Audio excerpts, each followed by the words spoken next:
안녕하십니까, 박성호입니다. 포reign policy 최신호에는 미국이 왜 중공에 넘어가는지를 설명하는 기고문이 실렸습니다.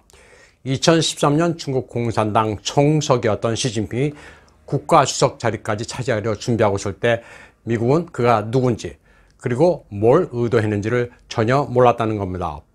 2013년 1월 뉴욕타임즈의 닉 크리스토프 기자는 시진핑이 경제개혁을 이끌고 정치적으로 온건한 노선을 취할 것이라는 엉뚱한 진단을 하기도 했습니다. 미국 정부 내에서도 중공에 대해 거의 무지했습니다. 미국이 넋을 잃고 있는 동안 중공은 대대적인 해킹을 감행했습니다. 중공은 Office of Personnel Management, OPM, 정부 인사 기록국까지 들여다봤습니다. 미국의 첩보원 신상을 파악해 중국에서 활동하는 CIA의 첩보망을 무력화시켰습니다. 중공에서 CIA 소탕 작전이 벌어진 이후 CIA는 적극적인 첩보 활동을 꺼리기 시작했습니다. 미국의 정책 결정권자들에게 올라가는 중공 정보의 질은 확 떨어졌습니다. 오바마 시절 미국 정가에서는 시진핑의 성격이나 의도를 두고도 의견이 엇갈렸습니다. 시진핑이 공산주의자이긴 하지만 개혁주의자라는 의견과 뉴 마오이스트로 아주 위험한 자라는 양극단의 평가가 있었습니다. CIA 내부에서도 백악관보다는 다소 회의적이긴 하지만 시진핑이 점진적인 개혁으로 갈 거라는 평가까지 있었습니다. 다만 시진핑이 정권을 유지하기 위해 권력을 집중하는 스트롱맨 모델을 추구하고 있다는 정도의 인식은 있었습니다. 전 CIA 분석가인 게일 헬트는 시진핑의 움직임을 보고 처음에는 부패일소라고 생각해 희망이 보이는 듯 했지만 나중에 숙청과 개인 숭배 방향으로 가는 게 명백해졌다고 말했습니다. 중공의 미국 데이터 해킹은 대규모로 이루어졌습니다. Office of Personnel Management, OPM 해킹에 이어 중공 해커들은 3억 8,300만 명에 달하는 미국민의 신상 정보를 수집하기 시작했습니다. 여권과 신용정보 데이터 등등 가리지 않았습니다. 중공 해커는 2014년에는 호텔 체인 메리엇의 전산망을 해킹해 전 세계 고객 정보 5억 건을 취득했습니다. 그리고 7,400만 명이 가입되어 있는 건강보험회사 앤덤, 아메리칸 에어라인스, 유나이티드 에어라인스, 여행 예약 사이트 세이버에 침입했습니다. 그리고 해군성의 컴퓨터 시스템을 해킹해 10만 명의 개인 정보를 빼냈습니다. 이 밖에도 민간 공공부문 가리지 않고 해킹을 벌였습니다. 중공의 대미 첩보 공작은 오바마 시절 아주 쉬워졌습니다. 2014년 오바마가 중공을 방문했을 때 미중 양국은 사업과 관광 비자를 1년에서 10년, 학생 비자를 5년으로 연장하기로 합의했습니다. 당시 미 정보 당국에서는 경악했습니다. 반면 중공에서는 희색이 만연했습니다. 당시 백악관과 행정부는 학술 관광 교류가 늘어나게 됐다면서 대수롭지 않게 여겼지만 정보당국은 중공이 비전통적인 방법으로 정보를 취득하게 된 데 대해 우려했습니다. CSIS를 인용한 최근 애플 데일리 보도에 따르면 트럼프 대통령이 취임한 뒤 미 법무부가 4년 동안 구속하거나 기소한 중공 스파이 사건의 70%는 오바마 시절에 벌어진 것이었습니다. 이 기간 동안 115건과 관련된 87명을 기소했습니다. 불과 $2,000의 F-35 스텔스 전투기의 기밀 일부를 넘긴 적도 있었고 중공에서 20명의 CIA 요원들이 체포됐다는 $100,000의 돈으로 이간질을 벌였습니다. 싱가포르 국적의 양준의 스파이 사건이 대표적입니다. 그는 중공의 지시로 유령회사를 차린 뒤 미군이나 군속을 접촉해 F-35의 부분적 기밀을 $2,000에 사들이는 데 성공했습니다. 그리고 홍콩 국적의 제리 리 전 총이라는 스파이는 2010년 $100,000로 CIA 연락책을 포섭해 중공에 잠입해 있던 CIA 요원 20명이 발각되도록 만들었습니다. 체포된 중공 스파이들은 모두 국가안전부 소속이었습니다. 이 가운데 티엔진 국가안전청 소속의 해커 쭈화, 짱스롱 등 2명은 나사와 미군 해군성 등에 대해 12년 동안이나 공격을 해왔습니다. 아프가니스탄 국가정보국이 12월 10일 사상 처음으로 카불에서 암약하던 10명의 중공 스파이 조직을 체포했습니다.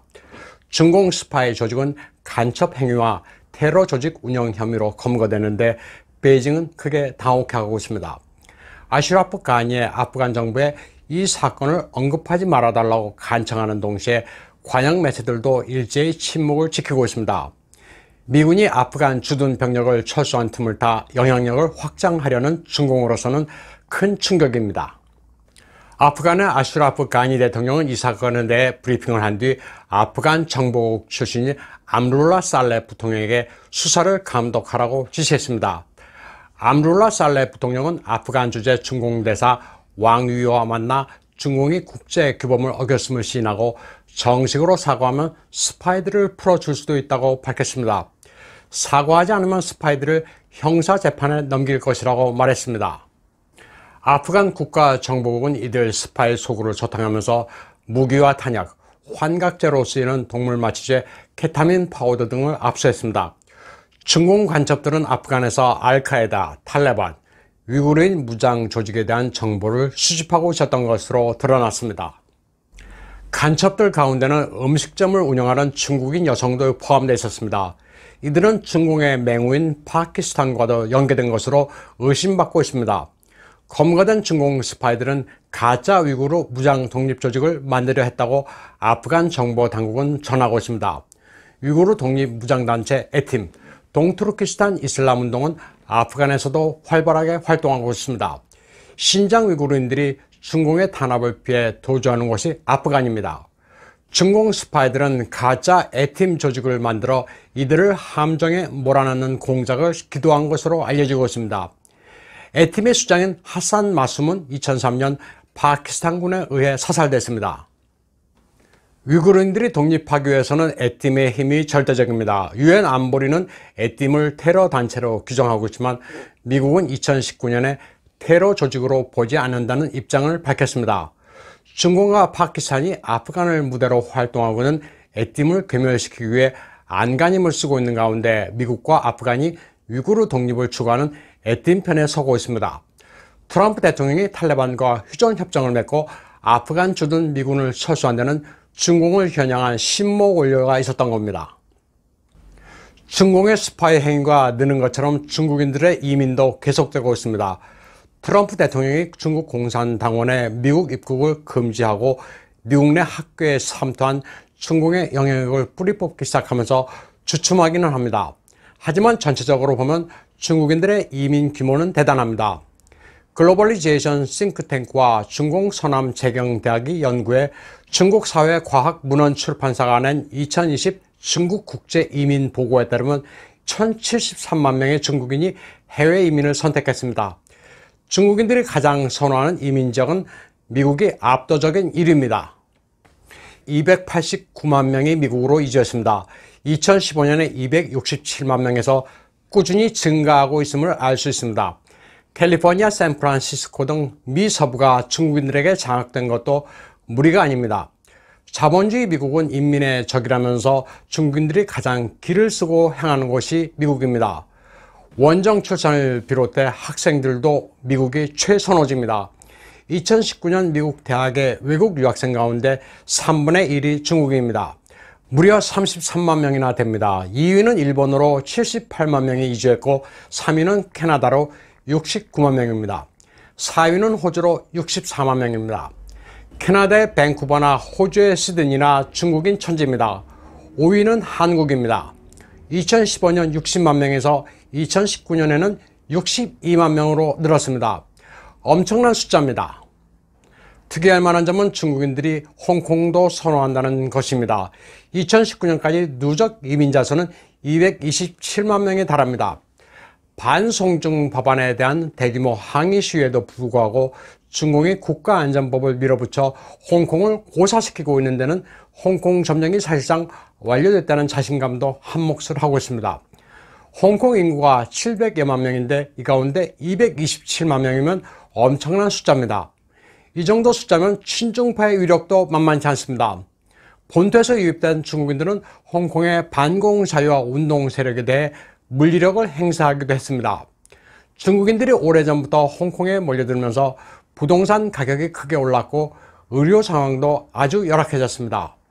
의료 선진국으로 유명했던 홍콩에서 CT나 MRI 촬영을 하는데 6개월 이상을 대기해야 합니다. 중국인들의 대량 유입 때문입니다. 중공의 인해 전술은 6.25 때만이 아닙니다. 그들이 가진 가장 위력적인 무기 인구를 앞세운 세계 정복은 계속되고 있습니다.